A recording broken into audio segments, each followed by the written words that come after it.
Hey, hi there. My name is Jim Jacobson. Welcome to Grokkit.com and the ACT video lessons. I don't know if you've been watching the rest of these in the series, but this is the first of the lessons on the ACT English test, as opposed to the reading, the math, or the science. So the ACT English is a little bit different. Oh, I suppose I should introduce myself. My name's Jim Jacobson. I'll be the person talking to you and helping you through the rest of this particular test. I've been teaching test prep for about 10 years now, helping people with various tests, including the ACT, helping them get higher scores with the skills that they already had, and a few more strategies and some little background, depending on what information they still needed.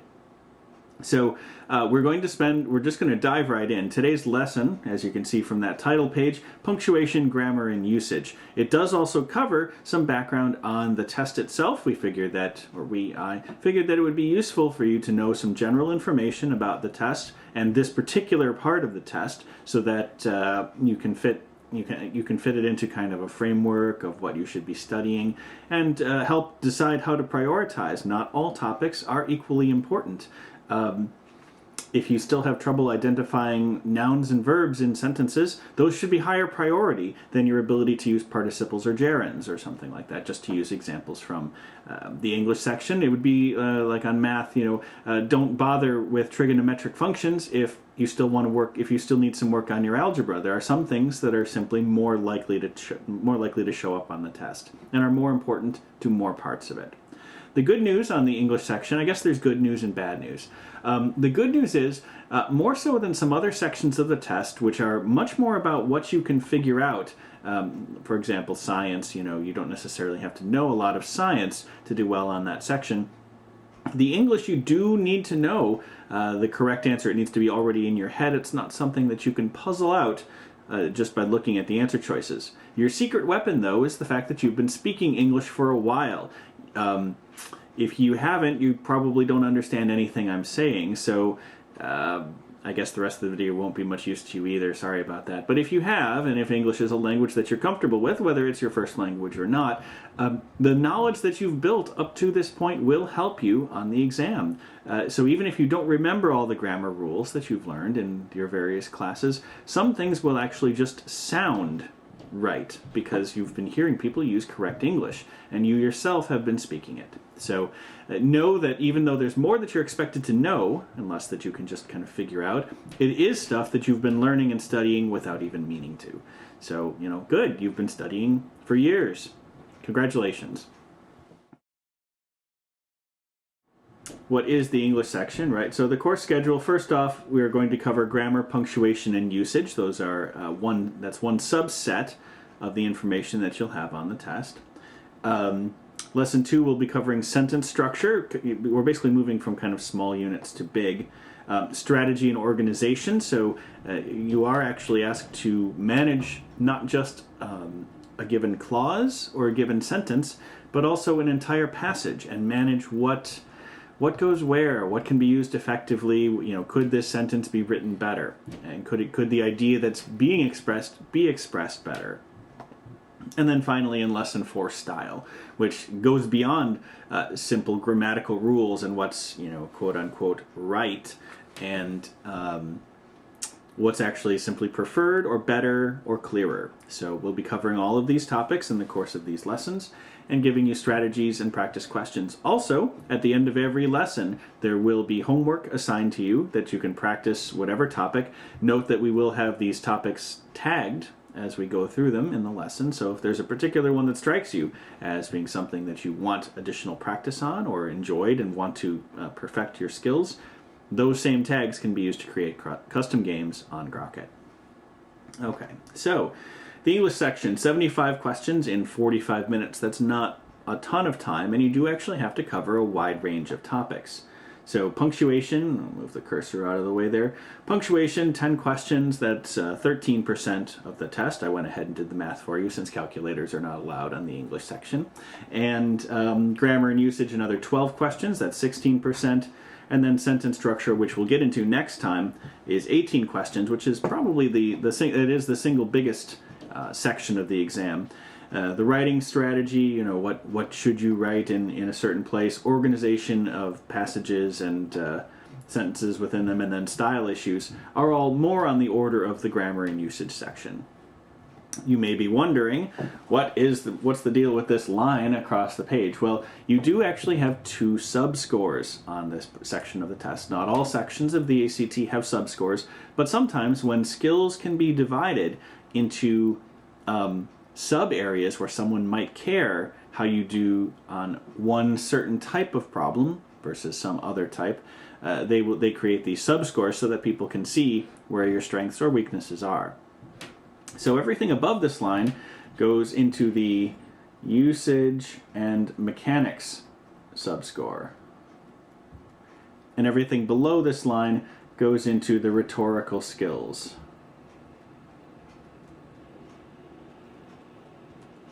And so what they mean by this, usage is the English language as it's used correctly.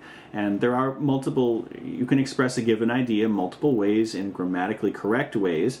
And it's going to be, this section tests your ability to identify the correct ways. Note that they may actually give you more than one grammatically correct answer. It will still be your job to decide on the best one, and those reasons why an answer might be best over some other grammatically correct answer lie in the area of rhetoric and stuff like that. So mechanics then, of course, are the nuts and bolts of the language. Did you use the right verb form with your subject? So if the subject is singular, did you use a singular verb? Or did you correct them when they incorrectly used a plural verb with a singular subject? So usage and mechanics, did you use the right word in the right place? Do you have grammatically correct formal written English in your stuff? Rhetorical skills are more about how messages are conveyed. So writing strategy, organization, and style. This is definitely the territory of there is no one right answer. There is one right answer on the ACT. Let's just be clear about that. And we will talk about the principles of what goes into a right answer on the ACT. But in English, you can have more than one grammatically correct answer that is not necessarily the best way of expressing something. And so, overall, your overarching principles should be concision. When you write things as concisely as possible, you don't put in extra words. And when you write, and you also want to be as consistent. And so consistency is the other aim. These are the 2 aims for differentiating those 2 areas.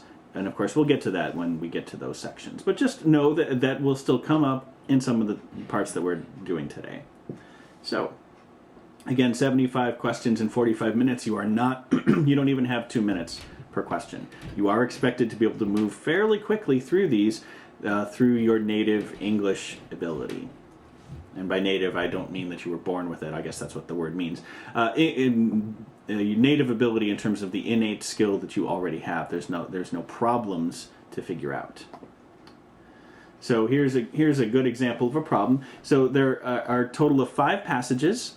So you can expect 5 passages every time, and 2 types of multiple choice questions. This is the first type, and this is the more common of the 2, where anything from a word to a longer phrase will be underlined. A number will appear underneath that number, and that will correspond to a particular question on that underlined bit.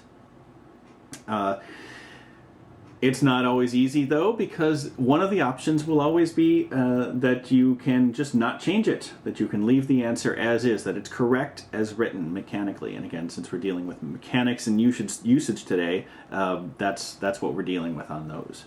So you'll choose from one of 4 things. So, for example, this one's on number 4, so it's not the first one, it's this one here.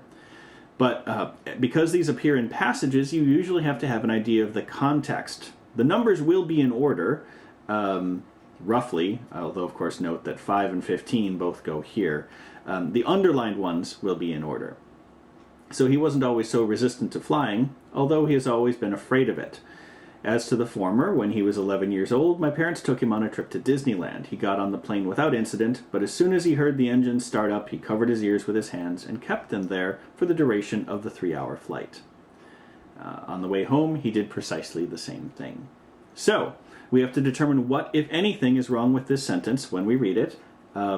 it helps to have some idea before you even hit the answer choices whether you think it's wrong, and if it is wrong, what should the right answer look like.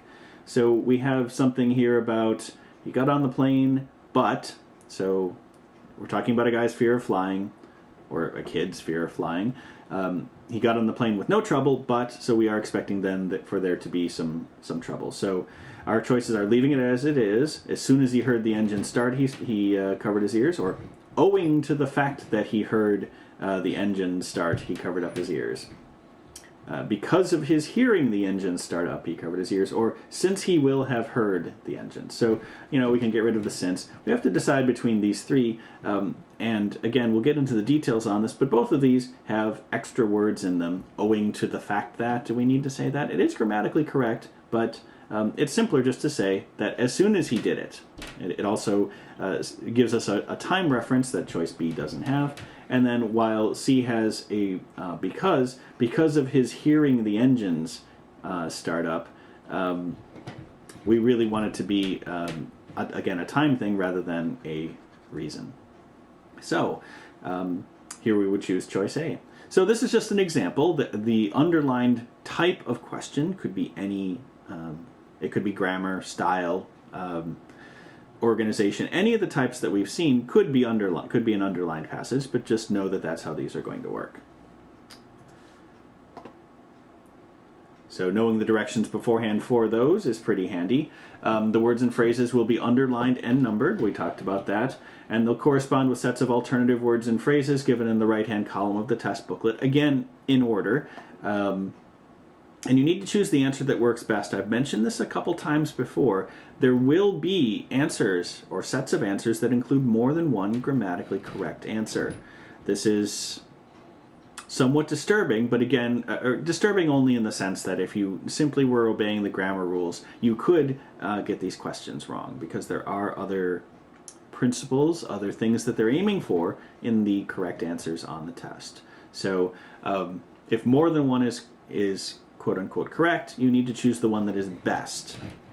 This is different from simply choosing the only right answer. There is still only one answer, one right answer, but one best answer, but there may be more than one, strictly speaking, grammatically correct one.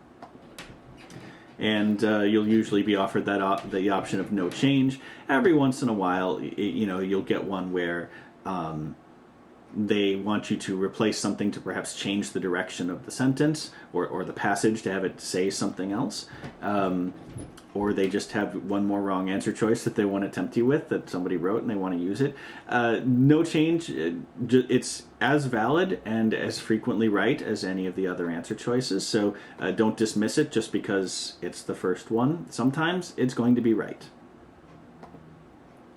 Okay, so then the other type that we talked about, and I alluded to them and pointed to them before, here we have the exact same passage, and it's even the same section. So these are these box questions. Like that, there's a box around something. Anyway, that's that section down here, where we have a 5 and a 15 in a box. Those will very often go to, because you're not changing a section of the passage that already exists, they need to exist in the spaces between paragraphs. And so sometimes they will relate to the overall organization. Other times they will simply be adding one more sentence, as is the case with this one. If all of the following are true, which one would be the most relevant addition to the final sentence of the paragraph? The thing starting, and we're replacing the thing. Starting with the thing, replacing thing period with thing, comma. Every one of these starts with a thing and then a comma. So, just to remind us, on the way home, he did precisely the same thing. What thing did he do? He covered his ears as soon as the engine started, because he didn't like flying. Anyway, that's okay. And then he kept his hands on his ears for 3 hours straight. And on the way home, he did precisely the same thing. So we need to continue the thought that he demonstrates a fear of flying. So, he did precisely the same thing, and this time the weather was clear and the flight was smooth. So this time the weather was clear and the flight was smooth implies an opposition to perhaps the weather not being clear and the flight not being smooth. But there's nothing like that in the passage we just read. So while A is totally grammatically correct, it's completely contrary to what the passage is about, so this can't be right. On the way home, he did precisely the same thing, except this time he put his hands over his ears as soon as he sat down in his seat. So this is continuing the idea that the kid is afraid of flying. So, on that note, we can put a little smiley face next to this one as a possible keeper. We'll check the other answers, though, because, again, we need to choose the best answer. And, again, just because we found one that fits doesn't mean it will be the best one. We always need to check all of our answer choices. He did precisely the same thing because my mother had a seat 2 rows behind him. Well, he's afraid of flying, not afraid of listening to his mother. So he wouldn't be putting his hands on his ears because his mom was there. Maybe in a different story where, he wasn't always so resistant to his mother's talking, but that's not what this passage is. So we can get rid of this one. And then on the way home, he did precisely the same thing, and he also did not eat any of the airplane food. Well, again, possible in a different story. He wasn't always so resistant to airline food, but that's not what this one is about. So we can pretty confidently eliminate these 3 and choose B. So that's how these box sentences or box questions work. We'll be seeing several types or several examples of these over the course of these lessons because right now we're kind of giving you the highlights. We're not doing a whole passage yet.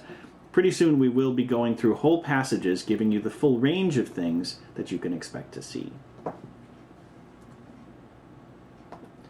So again, knowing the directions beforehand, those boxes should not come out of nowhere for you. They refer to sections of the passage or to the passage as a whole. The ones that refer to the passage as a whole will be at the end.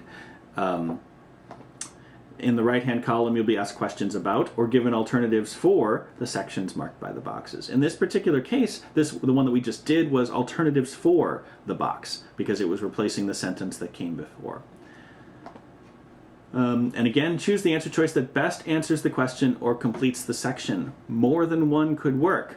All the ones that we just had were grammatically correct, and no change was not an option because we were looking for something that further expanded on the ideas in the passage. So, again, we want the best answer, not just the first one that sounds correct. So you do need to read all of the answer choices and consider them. I guess I've said that twice in maybe the past minute, but I guess that's how important it is. Yeah. So, okay. Moving on. So, English section basics, the summary, the section tests proper grammar, punctuation, and rhetorical skills. Again, this is in terms of and the rhetorical skills are the part that's the rhetorical skills, whereas the proper grammar and punctuation are the usage and mechanics. Summary of our tips. So let's just cover these because these are actually well worth your while. Read grammar questions aloud. And I guess I really need to add here, in practice. You don't want to be shouting over your fellow test takers when you're doing this on the real test day. So I guess when you do your real full-length practice tests, and I do recommend doing those as part of your build-up for the exam, at least a little bit, just so you get used to that pacing and what it feels like to sit there for that long and focus. Anyway, read the grammar questions aloud, especially at first, to get a sense of what sounds right. I alluded to this before when I was talking about how this part of the ACT is testing more of something that you already know than some of the other sections. Reading them aloud helps you see what sounds right to you.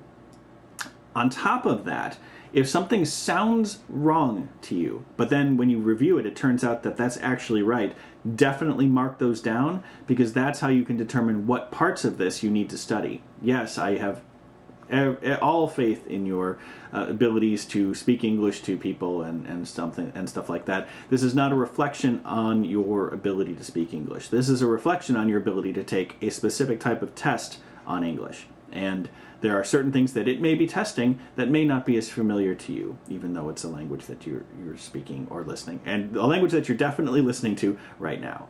Anyway, so reading aloud in practice gives you that extra oral reinforcement of both what sounds right and what sounds wrong can tell you what you need to study and what you need to correct. You definitely need to read the entire passage. Skimming is bad, okay? The reason it's bad is because, that the one we just had, even, where we had to replace the end of that passage or the end of that paragraph, really, with a new bit. If we had just skimmed for the other ones grammatically, we'd have to go and read that whole thing anyway, or just guess, and all 4 would be plausible, for different Had the passage been slightly different, they could have been the right answer. So read the entire passage. You're after the author's point of view, whatever evidence they have, their purpose, and then the style and tone. This is actually very similar to what you do when you're reading in the reading section, because you are asked often similar types of questions. The format's different, of course, but you need the same level of understanding of the English passages that you get of the reading passages. And again, find the best answer choice. Hopefully you don't just shut off this video because you're sick of me saying it, but really, more than one answer is plausible and you could argue that it's correct. Only one is correct and will be correct for very specific reasons. You need to choose the best answer according to the ACT English's principles, not just whatever one, the first one that sounded okay. Okay, so we're getting into these grammar issues. I'll do my best to explain these briefly and clearly. This is a video, right? So if you don't get something or I go too fast, you can come back and look it over later by using the playback controls on whatever format this actually ends up in, and watch it again, as well as do additional practice problems on Grokkit. So first off, and on a relatively basic level, is noun and verb agreement. Standardized tests can do funny things to you by separating the subject of a sentence from its verb and making it relatively tricky to figure out what the correct form should be. It's useful when either the subject or the verb or both are underlined to make sure you identify the subject and the operative verb of the sentence or the part of the sentence that's underlined for your question. So the other, there may be other distracting words between you and your goal. Here's an example. So, John's ever-present desire to taste all 12 flavors always make the ice cream line move slowly. So, and I guess, I don't know if you detected the error when I just read it or when I just put it on the screen here. But the subject of the sentence, let's just pretend this whole thing was underlined on the test. The subject of the sentence is John's ever-present desire. The subject is make. Desire make. Thank you for playing. So that's naughty. Why would they do this? Well, the word flavors, so make is actually a plural form of the verb. They, we, you, plural, or they make something. But John's ever-present desire makes something. It's easy enough when I point it out like that, but the reason why this could trick somebody is the word flavors. Flavors always make the ice cream line move more slowly. And had this just been new flavors always make the ice cream line move more slowly, that's a perfectly correct sentence, a correctly conjugated verb, and there's no problems. So when you're skimming, make sure that you go back, no, sorry. Did I just say that? No, you're not skimming. When you're reading, if you're skimming, you're in trouble. A skimmer will read this and say, oh, flavors always make. That's correct. Okay, good. The careful reader that you are, will not have that problem because you will read the whole sentence and correctly identify the subject and the verb. So that's a classic example of how the ACT can make these things tricky by separating our subject, really desire is the actual subject, separating our subject from the verb by extra words. The more words you have between them, the easier it is to lose track of what the subject is by the time you get to the verb. So be watchful for that. Let's do an example. So here's a practice problem from Grokkit. And this is actually number 2 that we're worried about, but we do actually have to know the whole passage. Doesn't anyone talk on the telephone anymore? I was surprised the other day when my kids and I traveled to the mall. I was looking for a new pair of mittens. Not one of the teenagers huddled on the benches were using a cell phone for conversation. Everyone was silently punching text messages into a keyboard. So we'll ignore number 1. I mean, it's a grammatically correct sentence, but it's kind of extra information about looking for mittens. So not one of the teenagers huddled on the benches were using a cell phone. So if we were skimming, not reading carefully, and not identifying subjects and verbs, since this is a verb that's underlined, we definitely need to identify those. The subject of the sentence, it's not benches. Nope. It's not teenagers. It is one. Not one of the teenagers. So would you say one were using a cell phone for conversation? I hope you wouldn't, because that would be naughty. It's actually one was, not one was using a cell phone for conversation. Again, that's making a prediction without even looking at the answer choices. We need it to be the singular, were is plural. We had 2 plural verbs. Let me get rid of that extra writing there. We had two plural nouns, benches and teenagers, there to distract us, and they're to catch the skimmers, the ones who are also taking the test that you will get a better score than because you read carefully. Okay, so the subject is one, and we want was. In terms of what we can get rid of no change because we knew it was wrong immediately. Were is still plural, and then would have been actually. Not one of the teenagers huddled on the benches would have been actually using a cell phone for conversation. Grammatically correct, but that makes no sense at all. It has tons of extra words, and gosh, wouldn't it just be better to have was there? So that's a good example of the type of question you could expect to see relating to nouns and verbs.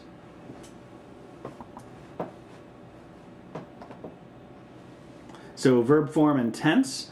You need to ensure that the verb tense is consistent and fits with the rest of the sentence, and there will be other clues because you're reading this in context as part of a larger passage. It's you have more to go on than if you were just given one sentence and asked to correct it grammatically. So you'll need to find things that actually work.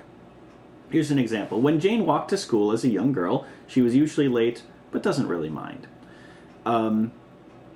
Right, so in terms of these other clues in the sentence, those would be things when Jane walked to a school as a young girl. So past tense, she walked to school as a young girl. We gather from the sentence she's not a young girl anymore. So this was a while ago.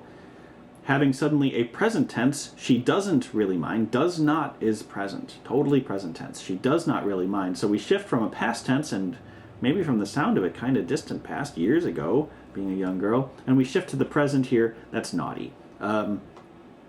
So instead, if we were correcting the sentence, and of course we don't have the actual underlines there, so we don't know which verb we would correct, but it would be either when Jane walked to school as a young girl, she was usually late, but didn't really mind. We put a didn't here. Or we might change the beginning. When Jane walks to school, since she is a young girl, she is usually late but doesn't really mind, and then we could do it all in the present tense. But again, smaller changes are better, and we'd be more likely to have to change that one. So shifts in tense happen all the time in everyday speech. When people are talking to each other, they'll mess with tenses and not use them correctly, and nobody has any trouble understanding each other. This is not about how you use English in everyday speech. This is how you use English in formal settings, and in formal settings, it's naughty to change tenses like that. Your reader doesn't have the ability to ask you things, and so if there's any confusion, they are helpless. So you need to actually do it right. So on this one, I'm not actually going to read the whole thing because that's a lot of things to read for just one example of verb tense. We can actually skip right to it. We can actually skim for the other. We're not going to skim on the real test and in general, but on this one, this is kind of a long section to be spending time on. So just note that we have an are, and most text messaging occurs. You want, when you do meet. So these are all present tense. So our sentence says, when you do meet, though, you and your friend will both have cell phones, and you can start texting other people to meet up later with them. So everything is in the present tense. Of course, on the real ACT, they won't be labeled according to the topic, but since we know the topic is verb tense, let's look at the other answers and we'll see what we're talking about here. So no change, okay, well, it might be right. We could keep that one. You then started, past tense. That's wrong. I can get rid of that because everything else is present, and we're talking about what you can do with text messaging. So one then starts. Well, that's present tense, and one can start. So, but here we have the difference. When you do meet, you and your friend, so we're talking about you, I don't know, whatever, the indeterminate you that the passage is directed towards. We can't then change the subject to one. We would need to keep it as you, so we can get rid of C and D because of this one thing here. These both get the frowny face, leaving us only with choice A, no change. So again, this one actually had more than one issue. A good takeaway from this is that some sentences will actually have more than one issue in the wrong answer choices. So even though we cover these individually so that we can isolate particular topics for improvement, and when people exercise, they often do exercise to isolate a particular muscle. That's kind of what we're doing here. We're isolating your capacity to handle certain topics. Then when they get thrown at you all mixed together on the ACT, you have a variety of tools at your disposal for handling that. Pronoun and antecedent agreement. So you could also think of the antecedent as the referent. Antecedent's just the Latin word for coming before. So pronoun and the thing that comes before. The pronoun, basically nouns and pronouns have this relationship. You can replace a pronoun, or replace a noun like, Jim Jacobson, that's me, with the pronoun he. And so what the ACT will do is sometimes give you the wrong number or the wrong gender for your pronouns. So if you have a guy like Jim, you should not then later be referring to him as she. I would not like that. So, and it also wouldn't be correct. So your job with these is whenever you have pronouns in the underlined portion, identify whether they're singular or plural, and figure out what those pronouns are supposed to be referring back to. Note that they need to be consistent. So a they needs to be a they. It can't suddenly become an it unless they somehow join all one team or something like that. Also note that pronouns need to be clear. If you have two men in the sentence, he can be very unclear. It will default to the closest he, but the ACT does like you to be clear. So avoid pronoun ambiguity as well. So an example. Excuse me. A group of brokers is worried the stock market crash would damage his portfolio. Now, of course, it is possible that we have a group of brokers here, and this his is referring back to some guy in a previous sentence, in which case this would be correct. But if this sentence exists kind of in an absolute case, in a vacuum, it's naughty, because his is masculine and singular. A group of brokers is not necessarily masculine and definitely not singular. So we would need to say the group of brokers is worried the stock market crash would damage its portfolio, because a group of stockbrokers is an it. It could also be the broker is worried the stock market crash would damage his portfolio. That's also plausible. Again, because we don't have a specific section underlined, we don't know what we're actually correcting, but those would be the examples that those are the changes we would have to make. Speaking of specific things with underlines in them, let's do one. So number 9 is the one that we're worried about here. In this passage, the person that's being talked about here, Bishop is a woman. Again, we're taking this a little bit out of context, so that makes it a little bit harder. But knowing that makes this make more sense for why this is a problem. Anyway, the existing letters suggest that Bishop often offered suggestions about her manuscripts, including some of Stein's most ambitious works, some of which were later set to music. And here we're talking about Gertrude Stein, also a woman. So the issue here is her. Whose manuscripts are getting suggestions in these letters?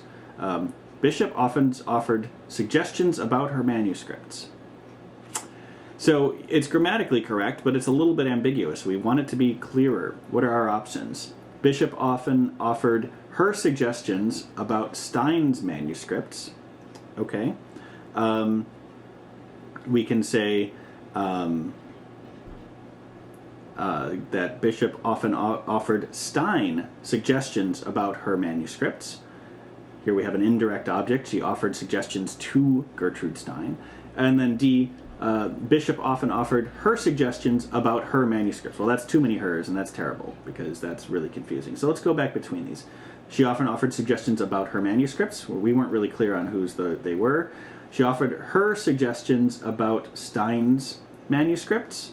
Well, that's better, but this her then is unclear. Whereas with C, she often offered Stein suggestions about her manuscripts. If we were using the her to refer back to Bishop, we would want to say her own manuscript. So without the own in there, choice C makes it clear to whom she's making the suggestions and whose manuscripts are being commented on. So we want it to be clear, and if you have two women in the passage, you need to be clear when you use your pronouns to whom you are referring. Very important. You want to get these right, right? Okay, so we'll talk about pronouns a little bit. We have two types of pronouns, the subject pronouns, and forgive me if this is something that you've heard about before. You could, I suppose, listen to me and look at some other website while I talk about these.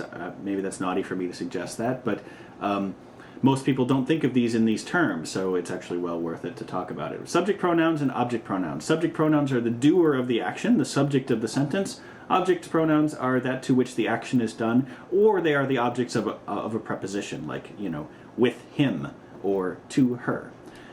We have our examples here. Singular ones, I, you, he, she, it, and who. Who is kind of a special case. It's an interrogative pronoun and a relative pronoun. Who is that masked man? You could still have as the subject of the sentence. Or the man who ate a whole pizza.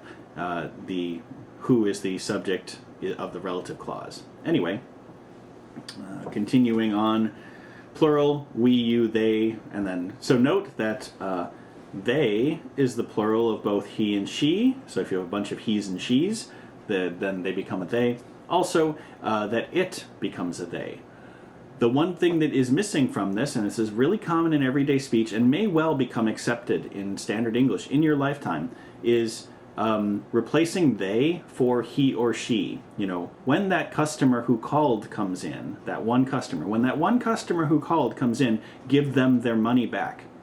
Naughty on the ACT and in standard written English. Again, it may be correct in your lifetime. It's gradually becoming more common because English doesn't have a gender-neutral pronoun. Other languages have a way of doing that. We don't currently. We used to, like 600 years ago, but it went away. So, on the ACT, it's still naughty to refer to him or her as they or them, okay? So, but it is also the plural of they. So if you have a bunch of rocks, go look at that pile of rocks. Aren't they something? Right, so the it's in that sentence, rocks are each an it, but a pile of them are a they. All right, enough about that.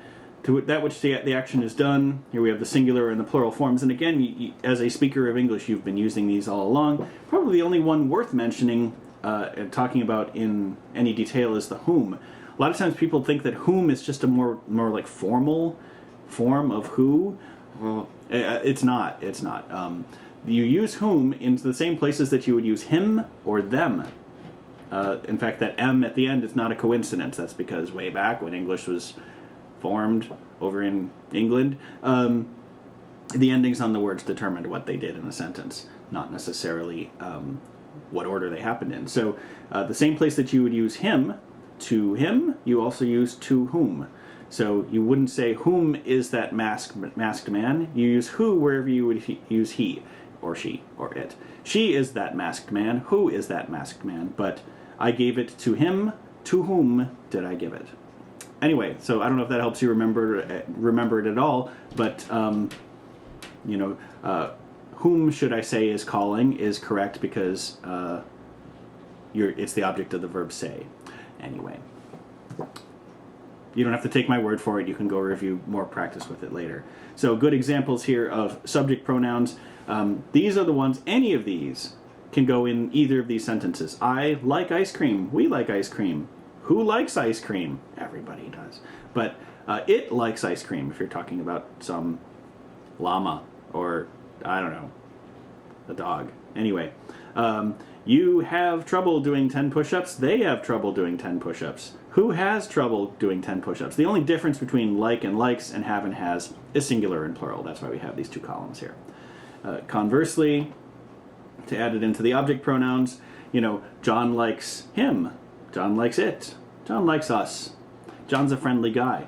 Or doing 10 push-ups is hard for them. And note that if we put in whom here, doing 10 push-ups is hard for whom? Remember, those WH words, in addition to being relative pronouns, are also question words. John likes whom? I don't know. Anyway, that's the overview, and of course you can study these more on your own if you need to. So a good example here, and again, this is a long passage, so we'll skip right to the part that's relevant to our particular sentence. Starting down here. Each summer, biologists have moved to the island to defend the birds from their natural predators, such as the black-backed gulls and herring gulls that stalk their nests.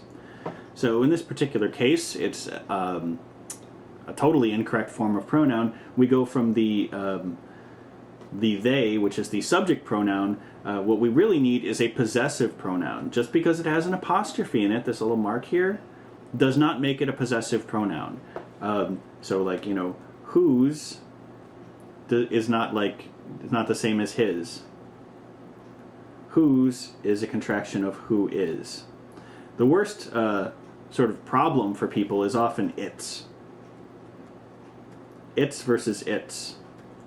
It apostrophe s is it is. It's not the possessive. Even though, Jim's has an apostrophe s in it, it with an apostrophe s is the contraction of it is. And so if you confuse them, I guess people will know that you can't keep them straight. They may judge you silently. Or maybe they'll even say something about it to you. Anyway, keeping them straight is useful on the ACT because it will expect you to. It will also expect you to keep straight these guys, which are, in the original one we have there, and then it's comparing it between there, and then of course there's also there. These are called homophones. They sound the same even though they're spelled differently. These mean different things, and the ACT will expect you to keep them straight. A lot of the world will actually expect you to keep these straight, so if these are trouble for you, practice them. There, as written in the sentence, is the contraction of they are. So each summer, biologists have moved to the island to defend the birds from they are natural predators. And thank you for playing. I mean, the birds, in theory, could be natural predators, but the rest of the sentence tells us that the black-backed gulls and herring gulls attack them and, eat them or something. So we can't have they are, in there. Then we have to decide between these, there or there. And we already have, sometimes the passage will even give you a hint. We already have the possessive pronoun there, the word meaning belonging to them. We already have that in the sentence. So that's what we would actually want here. And here we have the its. Again, this is another contraction of it is. So the biologists have moved to the island to defend the birds from it is natural predators. Not even close to right. So anyway, we get rid of that. And then ones, there's not even an apostrophe there, so this is just the plural of one, which doesn't belong at all. Get rid of that one. So there, the possessive pronoun belongs because it already appears elsewhere in the sentence, and none of the other answer choices make sense. Preposition usage. So when a preposition is underlined, make sure it's the right one. Sometimes people sometimes the ACT in particular uses the wrong preposition with a verb. So in hiring 12 more full-time employees to his company, Mr. Charleston was conscious about the drastic increase of payroll costs. And none of those maybe sound that wrong when you first hear them, but the problem here is conscious about. Normally the idiom is conscious of. So be careful with these. Note any of them in the course of your reading. School reading, reading for fun, certainly reading when you're practicing ACT stuff. Anything that sounds wrong, but then you find out later that it's right, make a note of it. Those are things that you should work on correcting. Don't memorize a long list of idioms. Only care about the ones that you actually don't have straight. And it should be a pretty short list, so you don't have to spend a lot of time studying it. Common idioms. This is just a brief list. There's so many in English, more than we could even hope to put onto it. I mean, I guess I could just have a presentation of me just reading a list of idioms, but that doesn't help you learn them. What helps you learn them is having them in context. So just, start off with these. These are some of the most common ones. If any of these sound wrong to you, add them to your list of ones to study, and then just add to that list when you find other ones in everyday life. So here's a practice idiom question. We're dealing with number 4 here.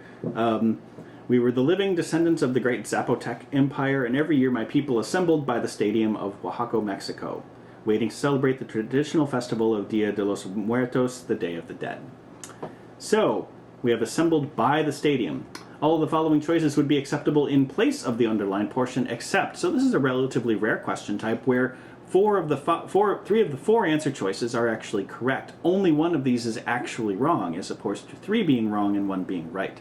So which one of these sounds wrong? Could every year my people assembled at the stadium? Sure, probably. That sounds good. They assembled near the stadium. Yeah, you can assemble near a stadium. That doesn't even necessarily mean as close as at, but in the general area. They assembled on the stadium. Now, again, if there were a different noun there, if they assembled on the field, or they assembled, like on the football field, or assembled on the plains, that would be okay. But you don't assemble on a stadium. It's not a surface on which a people can assemble. So this is pretty clearly our wrong answer. Our other one here is assemble around the stadium. And again, a stadium is something that people can gather around. Only on is naughty because you can't. It's not something you can assemble on. So there, we just play each of them in place in the sentence to see which one sounds best. All right, appositives and non-essential phrases. So, excuse me. Appositives are phrases that describe nouns by restating or renaming them. They're set off by commas.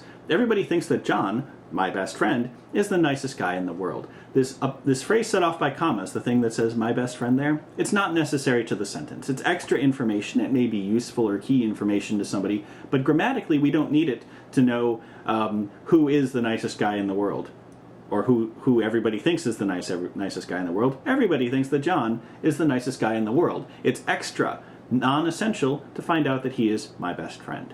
So just know that these things that are extra information like this get set off by commas. Another way to think about things set off by commas on both sides, it's almost as if they're set off by parentheses and have that same effect on the sentence. Anything that's parenthetical is not a key element to what's being presented. Non-essential phrases, this is another way of describing it. So the church, which was built in the 17th century, still amazes onlookers today. The main sentence is the church still amazes onlookers today. That's still true. Knowing that it was built in the 17th century may be nice or interesting or whatever, but it's not essential to the sentence. For example, we can't as easily eliminate the church.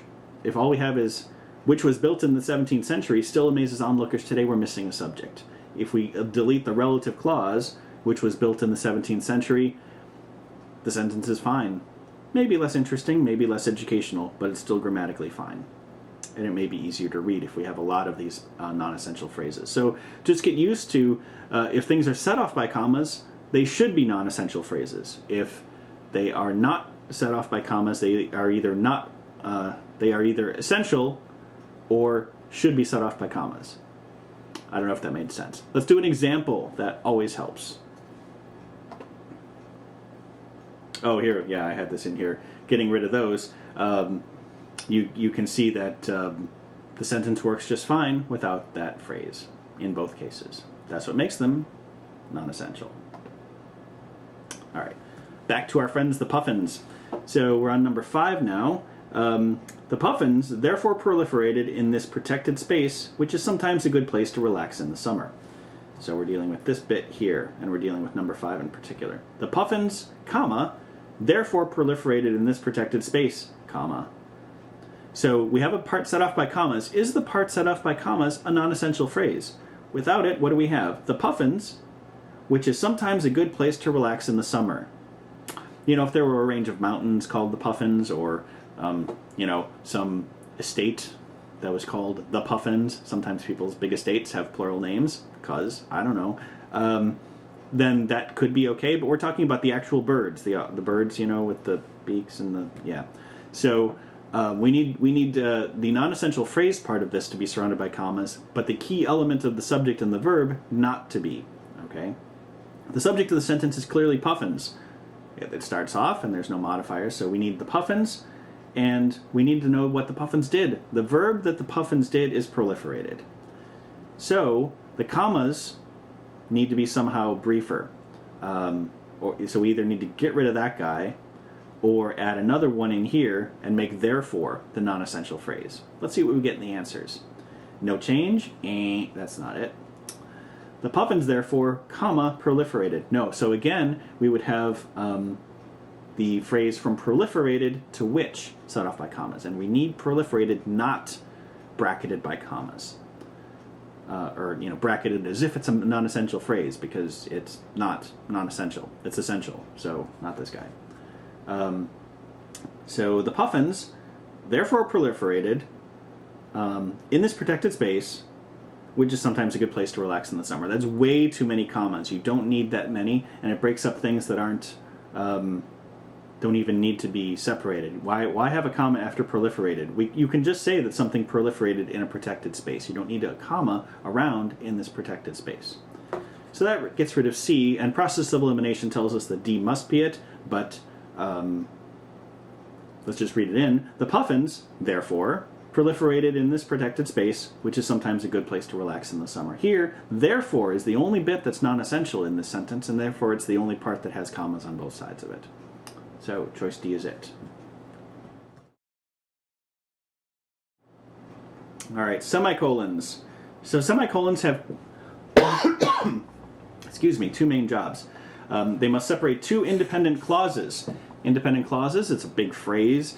Really all that means, an independent clause is something that could stand on its own as a sentence. You could write it and put a period at the end and no English teacher would complain, at least not about the punctuation. They may complain about your terrible handwriting or penmanship or your terrible ideas, but grammatically and punctuation-wise, it's fine. So separating two independent clauses, a correct version, so we had been swimming for hours. I wondered when we would see shore again. You could just as easily put a period here. We had been swimming for hours. Okay. And then you could have another sentence. I wondered when we would see shore again. Both are fine. That's your test for whether a semicolon is correct. Can it just as easily be replaced by a period? If not, it's not right. Just to see another example then. Incorrect. As we were swimming, I wondered when we'd see shore again. So having the semicolon here, can we put a period in here? We end up with as we were swimming. As we were swimming gives us a kind of a phrase. It tells us when something happened. It happened as we were swimming, but it doesn't give a main verb, and therefore it is naughty. So we cannot have a semicolon here.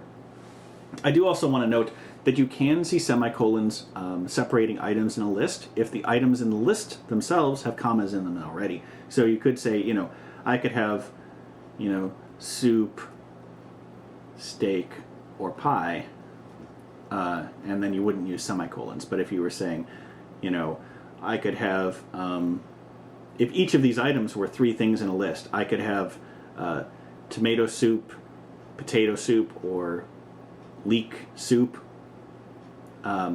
Because that list itself would have commas, you would put a semicolon separating the soups. Then you could say, I could have chicken, polenta, or steak. Since there's commas already in there, you would put a semicolon separating the items in the list. And then I could have cake, ice cream, or pie. Those lists would have commas in them, and then you'd put a period at the end either way. So it's unlikely that you'll get something like that, but it could happen. In general, semicolons, as tested on the ACT, are testing whether or not you recognize the separation of two independent clauses. Let's watch with a real one. So, back to our pals, the puffins. We're up on number 3 now. The puffin population at Easter Egg Rock could not have rebounded, semicolon, without the help of several people. So the first thing we should look is it an independent clause on either side of the semicolon? Let's start with the shorter side first. Without the help of several people. Is that a sentence? No, it's not. So we can automatically eliminate the no change answer. And it's unlikely that a semicolon will be correct here. So what looks most correct? It could not have rebounded without the help of, and then we have a colon. We haven't talked about colons yet, but could not have rebounded without the help of, colon, several people. That's kind of weird, but I guess we can keep it around, but let's see what's best. Rebounded without the help of several people with no punctuation. That sounds pretty good. And then rebounded, comma, without the help of, comma, several people. So we have that thing set off by commas. Is it non-essential? Can we leave it out? The puffin population at Easter Egg Rock could not have rebounded several people. In that sentence, we have the puffin population rebounding several people, which, as comic as that is to imagine, isn't remotely appropriate. So, and of these two, C is the much better and straightforward of the two, and that's what we want, is the best answer. All right, colons, we're at the very end here. A colon is generally used to introduce a list, an explanation, or a quotation. The material after the colon must elaborate on the material before it. That's one thing to know. The other thing is the thing before the colon needs to be an independent clause. So, if it isn't an independent clause before the colon, it's naughty. And if it doesn't elaborate, if the thing after the colon doesn't elaborate on what happened before, it's also naughty. Colons are not used commonly for this reason. They have a very restricted environment. They're usually only seen in captivity in ACT presentations.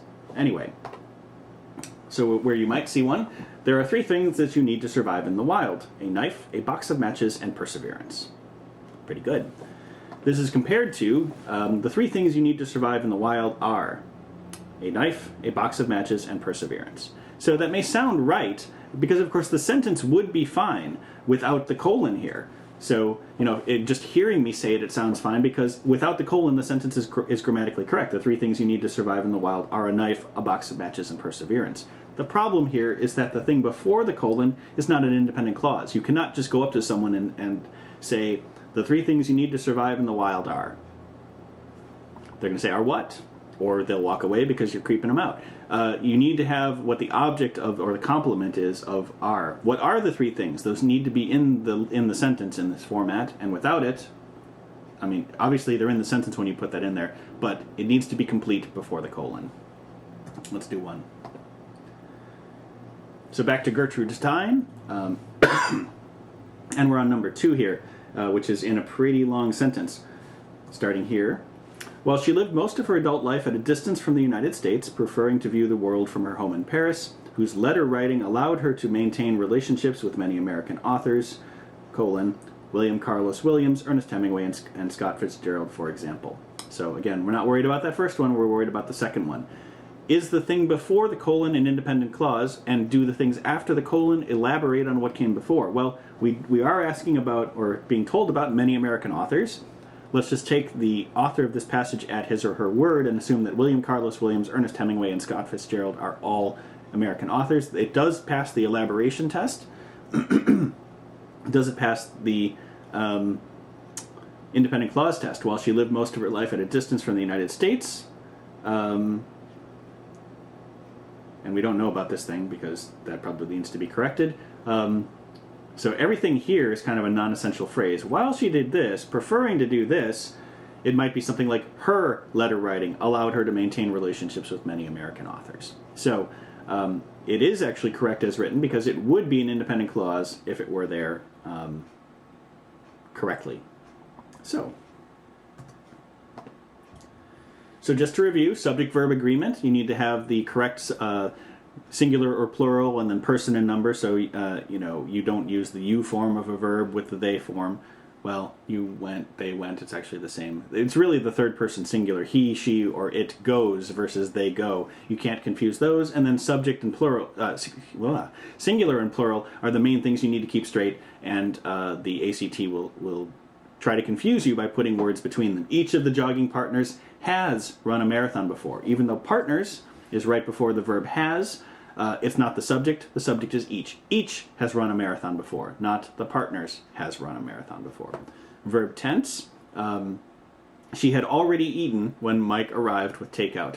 Had already eaten, the past perfect tense gives you time prior to another verb in the simple past. So the sequence of tenses that needs to make sense for the sentence. You can't say she will already eat when Mike arrived with takeout. So again, need to keep your eye on the context to make sure that the verb tenses match.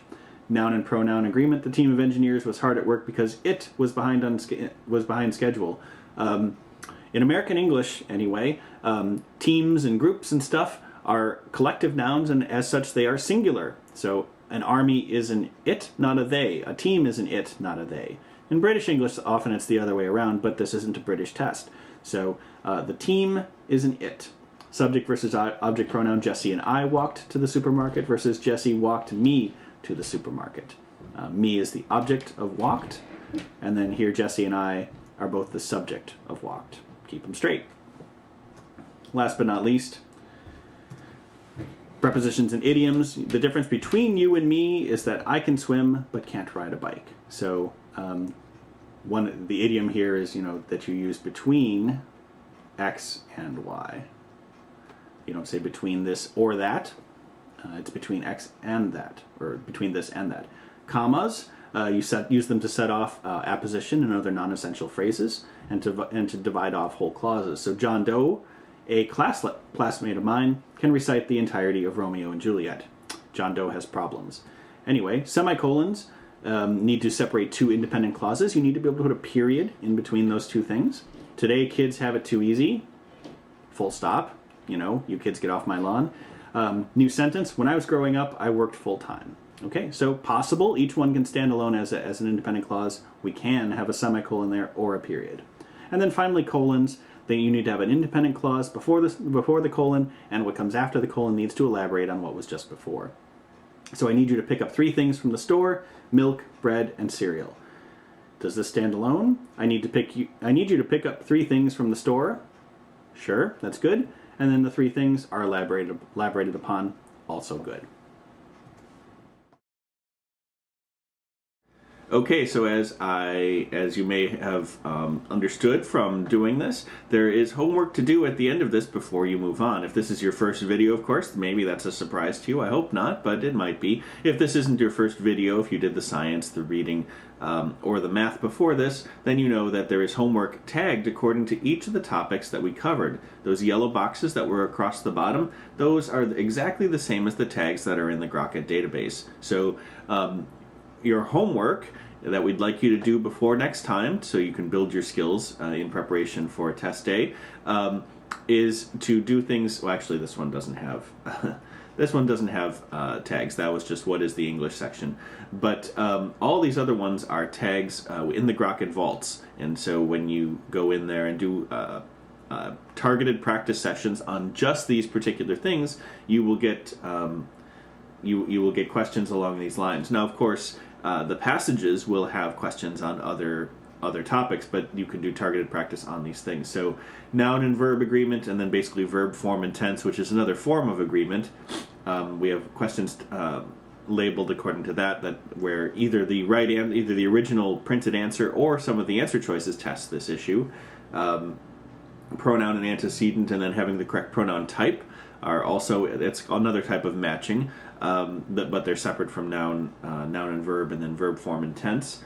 Preposition usage and idioms is a wide-ranging topic. Basically, anytime you see an idiom that you're just not familiar with, whether it's one that's in a question or not, write it down and put it on a note card, put it on the mirror in the bathroom where you'll see it, so that you can get more used to these correct idioms. Because if it shows up in real life English, it could show up on the ACT. So start keeping track of idioms that sound unusual or weird to you. Positives and phrases, we're getting kind of to the bigger level of sentences.